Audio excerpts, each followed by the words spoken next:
আমি যিদিনা মাৰ গৰ্ভত 10 মাহ 10 দিন থাকি পৃথিৱীখন দেখিছো, সেইদিনাখনে আমাক অক্সিজেনৰ প্ৰয়োজন হৈছে। একেৰাহিনে ধান 3 খাওনে পাণ, 3টা খাওনলেহে পাণ ছিঙে। মোৰতো আকৌ উল্টা হৈ গ'লে, একেটা খাওনতে পাণটো ছিঙি খাওঁ। যদি মোক ক'লে চাওঁ তোৰ হাতটো চাওঁচোন, তেতিয়া হাতটো চাই কৈছে তই এইটো কামকে কৰিবি, এদিন পৃথিৱী আদৰ্শৱান হবি। আৰু এইবোৰ কৰোঁতে চাবি কুকুৰে বকি থাকে, হাতীয়ে ঘূৰি নাচায়, তোৰ কামটোহে তই কৰিবি। তেনেকুৱা বা উৎসাহ উদ্দীপনা তেতিয়াৰ পৰা মই পাইছিলোঁ। আমাৰ যিখন ঠাই আছে মোৰ হাবিখন এতিয়া বহু হিষ্ট্ৰিকেল এৰিয়া। ভাৰতৰ অন্তিম কণযুদ্ধ, অসমৰ শেষ পৰাজয়, ব্ৰিটিছ আৰু মানৰ তয়াময়া ৰণ মোৰ এই হাবিতে হৈছিল, মগৰকুটি নামৰ ঠাইত। আৰু তাতে মোৰ গাঁও, মোৰ জন্ম বৰগোপতে। গছ পুলি ৰুওঁতে 30 বছৰত 550 হেক্টৰ মানে 4050 বিঘা এইটো চিঞৰ সেউজীয়া হৈ গ'ল। কোনো জীৱ জন্তুৱে মানুহ মাৰিবলৈ নাহে, মানুহেহে তেওঁলোকক মাৰিবলৈ যায়। হাতী আৰু মানুহৰ সংঘাত, বান্দৰ আৰু মানুহৰ সংঘাত কিয় হৈছে? হাতী থকা ঠাইত কোন আছে? মানুহে ইমান আছে। ডিগবৈ অইল ৰিফাইন এছিয়া মহাদেশৰ ভিতৰত প্ৰথম হাতী গছকতে তেল ব্ৰিটিছে তাত গোটেই ঘৰটো কাঢ়ি লৈ। খালি অসমৰ মানুহক নালাগে তাৰ গছ পুলি ৰুবলৈ। উত্তৰে দক্ষিণে এৱাৰনেছটো কৰিবলৈ গছ পুলি ৰুব নালাগে, গছ কাটিব নালাগে। আসাম ने पेशाब करने के लिए जमीन नहीं है। মই তেতিয়া বালি এটুকা নিহে পেচাব কৰে, চব আয়ুৰ্বেদিক ঔষধেৰে ভৰা। গতিকে ইমান ধুনীয়া অসমখন আমি সংৰক্ষণ কৰিব নজনাটোৱে আমাৰ ভুল হৈছে। আচলতে এছিয়াৰ বৃহত্তম যিখন বাগিচা সেইখন ডুবাইতে আছে, নহয় জানো? কিন্তু অসমত ইমান সুবিধা থকাৰ পাছতো কিয় হোৱা নাই বুলি আপুনি ক'ব বিচাৰে? নাই, অভাৱ হলে আৱিষ্কাৰ হয়। আমাৰ মানুহৰ অভাৱ হোৱা নাই। ঠাইতে পাইছে, ককাকে ৰোৱাটোও কাটে, বাপেকে ৰোৱাটোও কাটে, নিজে গজাটোও কাটে। পৃথিৱীৰ কোনো এখন দেশৰ শিক্ষা বিভাগত প্ৰকৃতিক ভাল পাবলৈ নাই। নথকাৰ ফলত জলবায়ু পৰিৱৰ্তন COVID-19 আহি গৈছে। বাপেক মৰিলেও চুব নোৱাৰে, মাক মৰিলেও চুব নোৱাৰে। নমস্কাৰ প্ৰিয় দৰ্শকসকল, নিউজ 24 অসমৰ প্ৰতিগৰাকী দৰ্শকক স্বাগতম জনাইছোঁ। নিউজ 24 অসমৰ বিশেষ অনুষ্ঠান বাৰ্তালাপৰ আজিৰ বিশেষ খণ্ডটি। ইতিমধ্যে আপোনালোকে পৰিৱেশ চাই গম পাইছে আমি কাৰ বাসগৃহৰ ঘৰলৈ আহিছোঁ। অৰণ্য মানৱ পদ্মশ্ৰী যাদৱ পায়েং ছাৰৰ আজি বাসগৃহত আমি আহি উপস্থিত হৈছোঁ। তেখেতৰ সৈতে কিছু আমি বাৰ্তালাপ কৰিম। তেখেতৰ জীৱনৰ আচলতে বহু কথা, বহু আচলতে আদৰ্শ আমি আজিৰ খণ্ডটিৰ জৰিয়তে আপোনালোকক দিবলৈ চেষ্টা কৰিম। আচলতে যোৰহাটৰ ককিলামুখস্থিত যি আচলতে তেখেতৰ নিজৰ বাসগৃহ, সেই বাসগৃহত আমি আহি উপস্থিত হৈছোঁ। ইতিমধ্যে আমি গম পাইছোঁ যে যিখন আচলতে অৰণ্য, সেই অৰণ্যৰ কামতেই তেওঁ ইতিমধ্যে পুৱাৰ ভাগত আছিল আৰু ইতিমধ্যে তেখেত আহি ঘৰ পাইছেই। আমি আহি তেখেতৰ পদূলিমুখ পাইছোঁ আৰু পদূলিমুখতেই আচলতে এখন ফলক আপোনালোকে নিশ্চয় চকুত পৰিব। আচলতে ৰেচিডেন্স পদ্মশ্ৰী যাদৱ পায়েং মলাই, আচলতে ছাৰৰ যি আচলতে যি নাম আচলতে গাঁৱৰ ৰাইজে দিয়া ইতিমধ্যে ছাৰে কোৱা মতে আচলতে Molai, the forest man of India. আচলতে এই ফলকখন আচলতে ছাৰৰ ঘৰৰ সন্মুখত সুন্দৰকৈ আচলতে লগাই থোৱা আছে। আৰু আচলতে যিটো দীঘলীয়া পদূলি, আচলতে এই দীঘলীয়া পদূলিটোত গৈ আচলতে ছাৰৰ ইতিমধ্যে ঘৰ যি আচলতে বাসগৃহত ছাৰ থাকে, সেই বাসগৃহত আচলতে ছাৰ এতিয়া আছে। আমি ছাৰৰ সৈতে বহু কথা পাতিম আৰু কি কথা বাৰ্তা হয় আমি এই খণ্ডটিৰ জৰিয়তে আপোনালোকক দেখুৱাই যাবলৈ চেষ্টা কৰিম।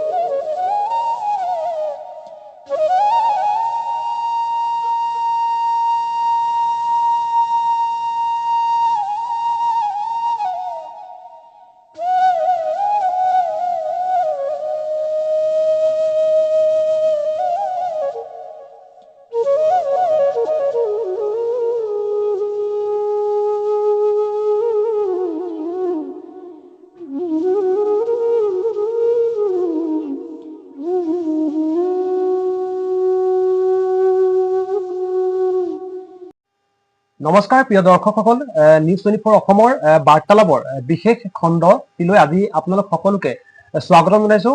আজিৰ এই বাৰ্তালাপৰ খণ্ডটি সঁচাকৈ বিশেষ, কাৰণ আজিৰ এই বাৰ্তালাপৰ আমাৰ বিশেষ অতিথি হৈছে, ইতিমধ্যে আপোনালোকক চিনাকি কৰাই দিয়াৰ প্ৰয়োজন বোধ হয় নাই, অৰণ্য মানৱ পদ্মশ্ৰী যাদৱ পায়েং ছাৰ আজি আমাৰ সৈতে আছে। আচলতে আজি এটা সপোন আচলতে মোৰ বাস্তৱত পৰিণত হ'ল বুলি ইতিমধ্যে ক'ব লাগিব। ইচ্ছা আছিল ছাৰৰ সৈতে কথা পতা, বহু সময় ছাৰক লগ পাইছোঁ যদিও আগতে এনেকৈ আচলতে সন্মুখত বহি ছাৰৰ সৈতে কথা পতাৰ এই সৌভাগ্য মোৰ হোৱা নাছিল। আজি ছাৰে এইকণ সময় দিয়াৰ বাবে আপোনাক ধন্যবাদ জ্ঞাপন কৰিছোঁ ছাৰ। নমস্কাৰ। হয়, আমি অনুষ্ঠান পুনৰ পৰা আৰম্ভ কৰিব বিচাৰিছোঁ। আমি ছাৰ আচলতে আমি ইতিমধ্যে জ্ঞাত যে আপোনাৰ গোটেই জীৱন যি পৰিক্ৰমা বা আপোনাৰ জীৱনৰ যি আচলতে কাহিনী কেনেকৈ আপুনি এজোপা গছৰ পৰা আচলতে এখন বিশাল অৰণ্যলৈ আচলতে ৰূপান্তৰ কৰিছিলে সেই আচলতে যেতিয়া প্ৰথম আপুনি এজোপা গছ যেতিয়া ৰুইছিলে আপুনি কল্পনা কৰিছিলে নে যে বৰ্তমান এখন বিশাল অৰণ্য আপোনাৰ হ'ব য'ত পশু পক্ষী জীৱ জন্তু আচলতে এক আশ্ৰয়স্থল হৈ পৰিব? না, সেইটো ভাবি মই কৰা নাই। হয়। মই মান সন্মান পাম বুলিও কৰা নাই। মই গছ গছনি ভাল পাওঁ, চৰাই চিৰিকটি ভাল পাওঁ, জীৱ জন্তু ভাল পাওঁ, সেইকাৰণে মই কৰি থকা হৈছো। তো অনুভৱ কৰি দেখিছো চকুৰে। আমি যিদিনা মাৰ গৰ্ভত 10 মাহ 10 দিন থাকি পৃথিৱীখন দেখিছো, সেইদিনাখনে আমাক অক্সিজেনৰ প্ৰয়োজন হৈছে। আৰু সেইটো অক্সিজেন কোনে দিয়ে? গছে দিয়ে। সেইকাৰণে গছৰ প্ৰতি থকা সৰুৰে পৰা মোৰ সেইটো জনাৰ পৰা মই জানো, জনাৰ কাৰণে মই কৰি থকা হৈছে। সেয়া বহুবিলাক সমস্যাৰ মাজত এতিয়া দেখা পোৱা যায়। মই য'ত ডাঙৰ হৈছো, মই ঘৰত ডাঙৰ দীঘল হোৱা নাই। ক্লাছ 3য় শ্ৰেণীৰ পৰা মই আনৰ ঠাইত বালিগাঁৱত ডাঙৰ দীঘল জৰ্জ কৌটৰ পেষ্টাৰৰ ঘৰত থাকি ডাঙৰ দীঘল হোৱা, অনিল বৰঠাকুৰৰ ঘৰত। আৰু তাত য'ত 90 নং বালিগাঁও প্ৰাথমিক বিদ্যালয়ত পঢ়িছিলো, কাষতে এজন বিজ্ঞানী আছিল। তেতিয়া আমাক সৰুৰে পৰা শিকাইছিল গছ পুলি ৰুলেই নহব, গছ পুলি ৰুই প্ৰতিপালন কৰি ডাঙৰ দীঘল কৰা, গছৰ গুণাগুণ, গছৰ নাম। তেখেত এতিয়াও 97 years old, doctor Jadunath Bezbaruah এতিয়াও জীৱিত অৱস্থাত আছে। তেওঁ আমাক সৰুৰ পৰা শিকাইছিল 3য় শ্ৰেণীৰ পৰা যে সেই গছ গছনিৰ প্ৰতি থকা, চৰাই চিৰিকটি জীৱ জন্তুৰ প্ৰতি থকা যিখিনি জ্ঞান দিব লাগে, কিতাপত থকাই নহয়, হাতে কামে কৰা। সেইবোৰ তেতিয়া মোক পাণ পুলি ৰুবলৈ দিছিল। পাণ পুলি চবৰে হাতত নহয়। তেতিয়া আকৌ ডাকৰ বচনটো আছে অসমত, একে আহিনে ধান 3 খাওনে পাণ, 3টা খাওনলেহে পাণ ছিঙে। মোৰতো আকৌ উল্টা হৈ গ'লে, একেটা খাওনতে পাণটো ছিঙি খাওঁ। সেইকাৰণে তেওঁ এদিন মই স্কুললৈ যাওঁতে মাতিলে মোক। মাতি মোক ক'লে, চাওঁ তোৰ হাতটো চাওঁচোন। তেতিয়া হাতটো চাই কৈছে, তই এইটো কামকে কৰিবি, এদিন পৃথিৱী আদৰ্শবান হবি। আৰু এইবোৰ কৰোঁতে চাবি, কুকুৰে বকি থাকে, হাতীয়ে ঘূৰি নাচায়, তোৰ কামটোহে তই কৰিবি। তেনেকুৱা বা উৎসাহ উদ্দীপনা তেতিয়াৰ পৰা মই পাইছিলো।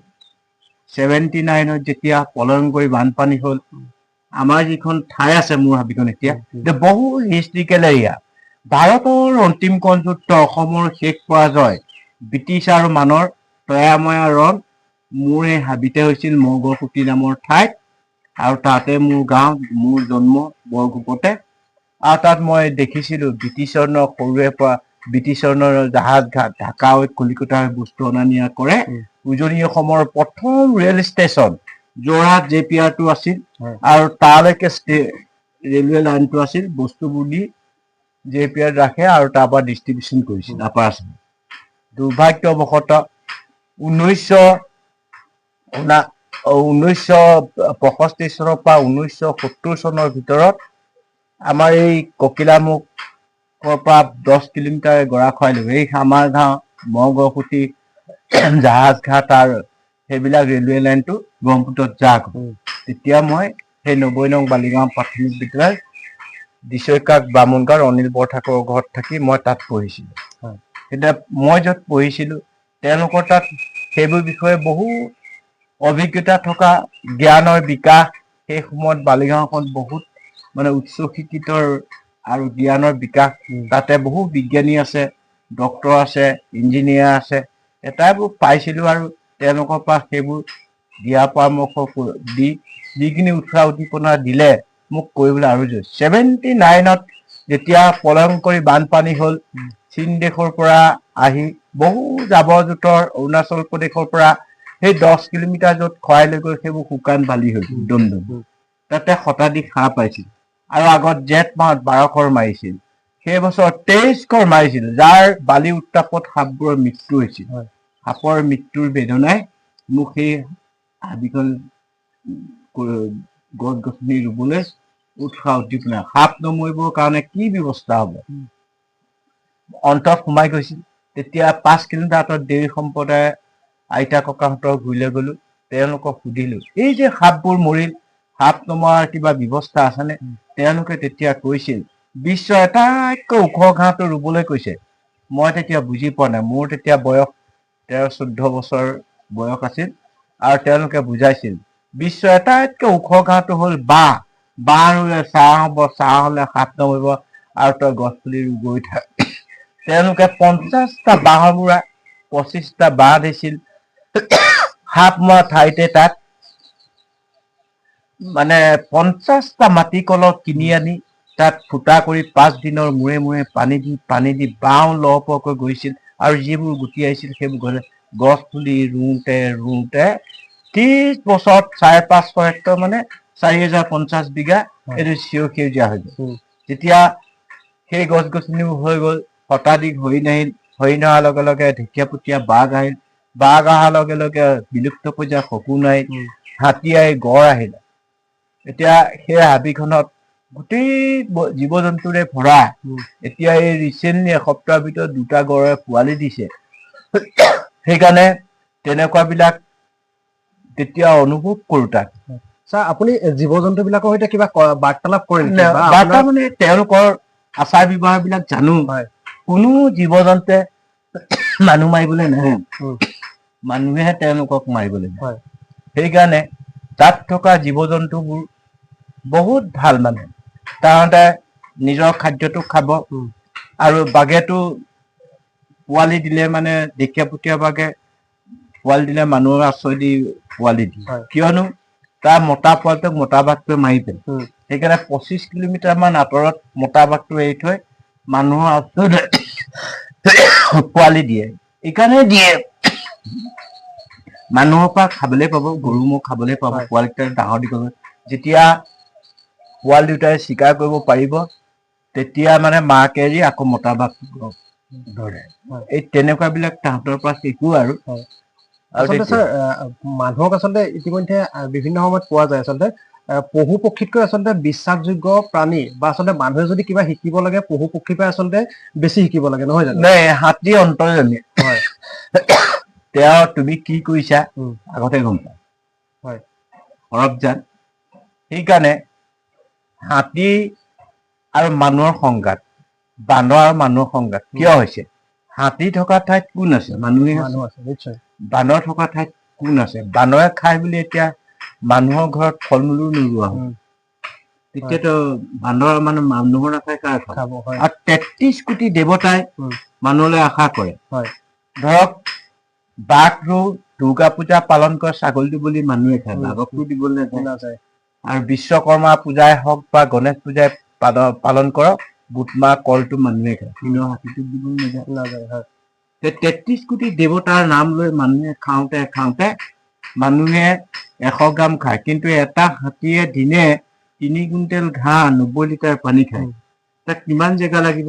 এতিয়া হাতী থকা যিমান আছে, ডিগবৈ অইল ৰিফাইন এছিয়া মহাদেশৰ ভিতৰত প্ৰথম হাতী গছকতে তেল ব্ৰিটিছে তাত গোটেই ঘৰটো কাঢ়ি লৈ চব মানুহে ইণ্ডাষ্ট্ৰী বহায়। সেইটো নুমলীগড়ত সেইটো হাতী কৰ দি সেইটো তাতে এইটো ৰিফাইনাৰী বনালে। গতিকে হাতী আৰু মানুহৰ সংঘাত পাবলৈ হলে, এইটো দূৰ কৰিবলৈ হলে অসমৰ মাটি নাই। অসমৰ মাটি মহাভাৰত ব্ৰহ্মপুত্ৰৰ বুকত 4 ভাগৰ 3 অংশ চৰ্চা কৰি আছে। সেইটো গ্ৰীণ কৰিলেহে মানুহ আৰু হাতীৰ সংঘাত কমিব, বান্দৰ আৰু মানুহৰ সংঘাত। ৰিচেণ্টলি আজি 3-4 মাহ হৈছে ভূ জৰীপ বিভাগে 2 বছৰ চাৰ্ভে কৰি ঘোষণা কৰিলে যে নতুনকৈ শদিয়াৰ পৰা ধুবুলে 58টা নতুন চাকৰি হ'ল। সেইখিনি আমি গছ পুলি ৰুব লাগিব। সেয়া আমি PCF-ক কৈ তাত কৈছো, ভূ জৰীপ বিভাগৰ লগত ডিছকাছ কৰি ভাৰতীয় প্ৰশাসন মানে যিমান ডিষ্ট্ৰিক্টত কাৰ এৰিয়াত কিমান চৰ চাকৰি আছে, সেইখিনি হাতীৰ খাদ্য বান্দৰ খাদ্য বোলে হাতী আৰু মানুহৰ সংঘাত কৰিব, বান্দৰ আৰু মানুহৰ সংঘাত কৰিব। আৰু এইবোৰ সেউজীয়া কৰাটো অসমৰ 3,35 লাখ মানুহ, মোৰ অকলে নহয়। খালি অসমৰ মানুহক নালাগে গছ পুলি ৰুবলৈ, উত্তৰে দক্ষিণে এৱাৰনেছটো কৰিবলৈ গছ পুলি ৰুব নালাগে, গছ কাটিব নালাগে। অসমৰ আচলতে যিটো সেই শক্তি আচলতে নিশ্চয় আছে, নহয় জানো? নিশ্চয় আছে। মানে ইয়াতে বিশ্ব শান্তি আশ্ৰম এখন আছে নহয়, ইয়াত বিশ্বখন অহা 26ত আকৌ হ'ব।